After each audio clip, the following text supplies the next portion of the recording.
पाहणार आहोत मोठ्या बातम्या।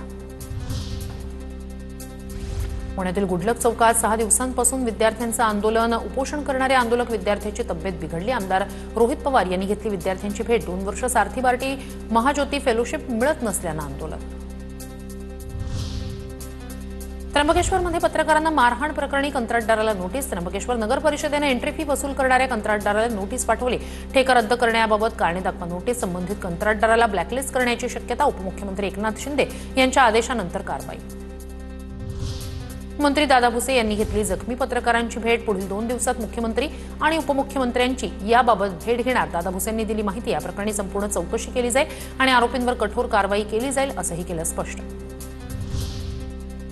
नाशिकच्या मालेगावमध्ये जन्म प्रमाणपत्रातील घोटाळा प्रकरण। अस्तित्वात नसलेल्या आजोबांच्या नावावर जन्म प्रमाणपत्र काढल्याचं समोर, पण मालेगावातील सगळे जन्म प्रमाणपत्र रद्द केल्याची सोमय्यांची माहिती।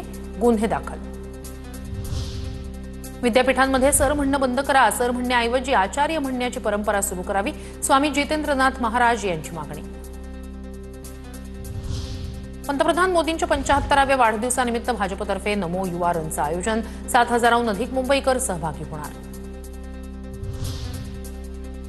पंतप्रधान मोदींच्या वाढदिवसानिमित्तानं मॅरेथॉनचं आयोजन। मॅरेथॉनमध्ये नशामुक्त भारत नशामुक्त मुंबईचा नारा। फडणवीसांची प्रतिक्रिया।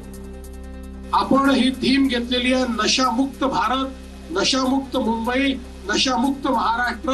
आणि मला विश्वास आहे की आपले ही जी तरुणाई आहे, ही तरुणाई या ठिकाणी नशा करेल तर देशभक्तीचा नशा करेल। पुण्यातील नगर परिषद नगरपंचायतीसाठीची अंतिम प्रभाग रचना पुढील आठवड्यात होणार। 14 नगर परिषदा 3 नगरपंचायतींच्या हरकती आणि सूचनांची सुनावणी पूर्ण। अंतिम प्रभाग रचना 26 ते 30 सप्टेंबर दरम्यान प्रसिद्ध केली जाणार।